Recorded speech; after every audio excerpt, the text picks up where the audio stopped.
This is a really nice story that I picked up at the library book sale last year, where I always go a bit mental and buy way too many books, but I just don't really mind. I like having lots of books. I think books are a really nice thing to have too many of, and I pass them on and I love them. I really like this book. It's really cute.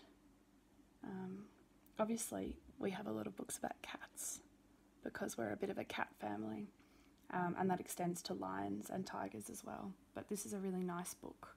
I also really like books about libraries. There's a book that both my kids have fallen in love with separately called Lucy's Book, which is about a book that she borrows from the library and loves and loves and loves, and it's amazing, and I'll read that very soon. But right now I'm going to read Library Lion. And here, as you can see, this Walker book belongs to Aurora Nutmeg and Odessa Olive, who are my daughters. And here we can see the lion walking along, and this cat here is not very happy about the lion. Library Lion. One day, a lion came to the library. He walked right past the front desk and disappeared between the bookshelves. Mr. McBee ran down the hall to the head librarian's office. "Miss Merriweather," he shouted. "No running," said Miss Merriweather without looking up. "But there's a lion," said Mr. McBee, "in the library." "Is he breaking any rules?" asked Miss Merriweather. She was very particular about rule breaking. "Well, no," said Mr. McBee, "not really." "Then leave him be." The lion wandered around the library. He sniffed the card index. He rubbed his head against the new book collection. Then he padded over to the story corner and went to sleep. No one knew what to do. There weren't any rules about lions in the library. It was soon story time.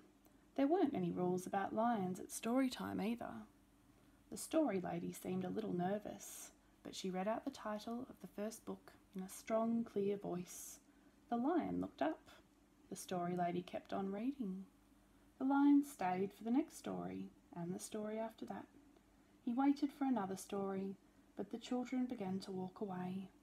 "Story time is over," a little girl told him. The lion looked at the children. He looked at the story lady. He looked at the closed books. Then he roared very loudly. "Roar!"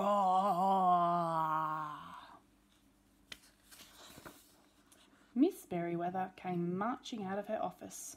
"Who is making that noise?" she demanded. "It's the lion," said Mr. McBee. Miss Merriweather marched over to the lion. "If you can't be quiet, then you'll have to leave," she said in a stern voice. "Those are the rules."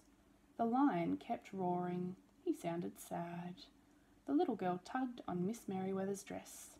"If he promises to be quiet, can he come back for story time tomorrow?" she asked. The lion stopped roaring.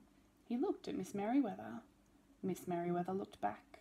Then she said, "Yes, a nice quiet lion would certainly be allowed to come back for story time tomorrow." "Hooray!" cried the children. The next day, the lion came back. "You're early," said Miss Merriweather. "Story time isn't until 3 o'clock." The lion did not move. "Very well," said Miss Merriweather. "You might as well make yourself useful." She sent him off to dust the encyclopedias until story time. The next day, the lion arrived early again. This time Miss Merriweather asked him to lick the envelopes for the overdue notes.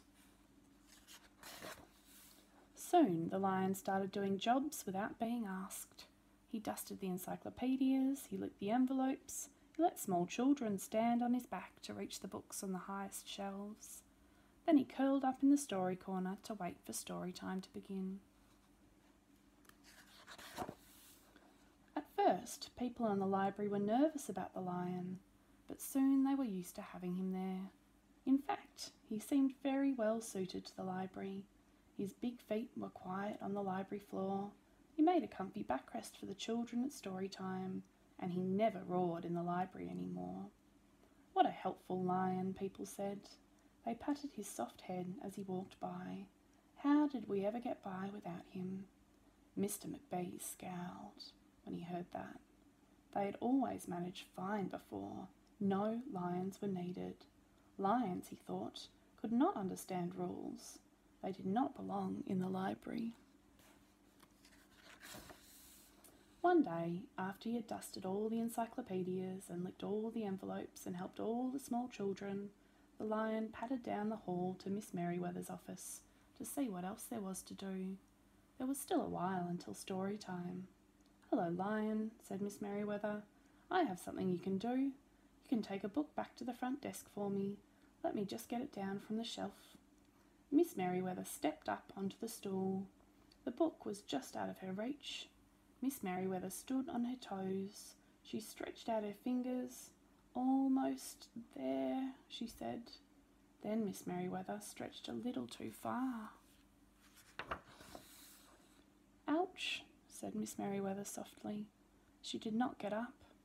"Mr. McBee," she called after a minute. "Mr. McBee." But Mr. McBee was at the front desk. He could not hear her calling. "Lion," said Miss Merryweather, "please go and get Mr. McBee." The lion ran down the hall. "No running," Miss Merryweather called after him. He put his big paws up on the front desk and looked at Mr. McBee. "Go away, Lion," said Mr. McBee. "I'm busy." The lion whined. He pointed his nose down the hall towards Miss Merryweather's office. Mr. McBee ignored him. Finally, the lion did the only thing he could think of to do. He looked Mr. McBee straight in the eye, then he opened his mouth very wide, and he roared, the loudest roar he had ever roared in his life. Roar!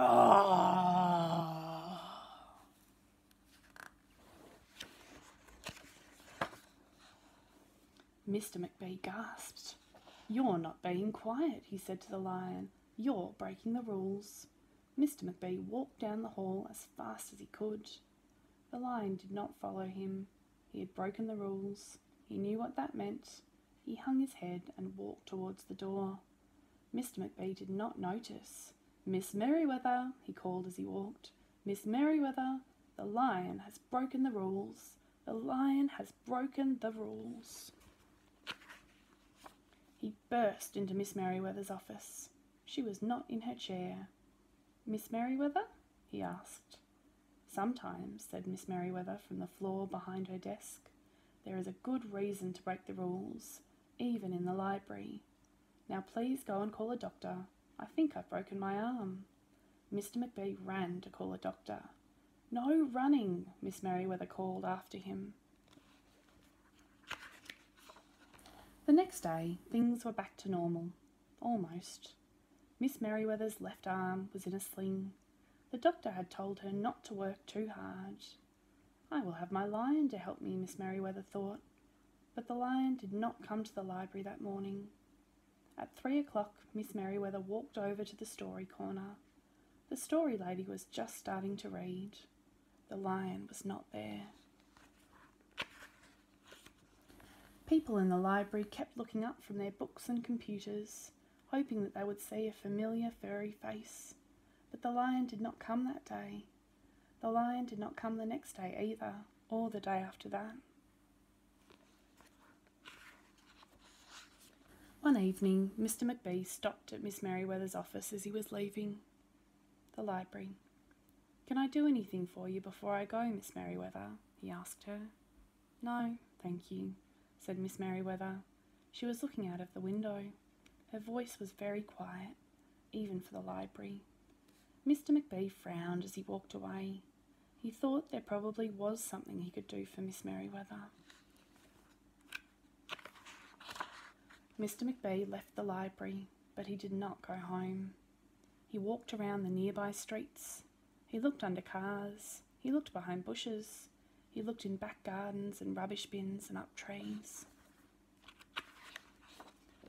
Finally, he ended up back at the library. The lion was sitting outside, looking in through the glass doors.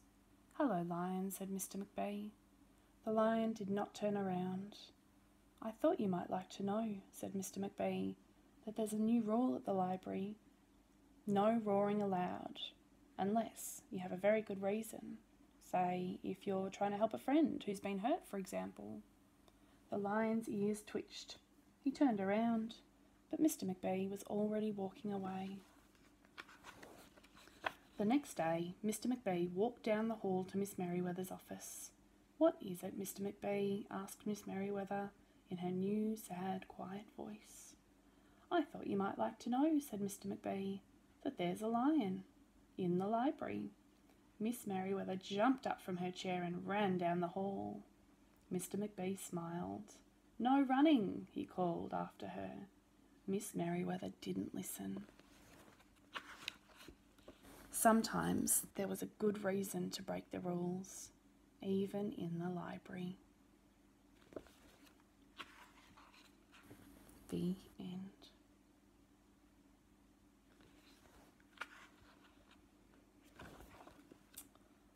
So, that is Library Lion, and I think it's a really sweet book. Yeah, hope you enjoyed it too.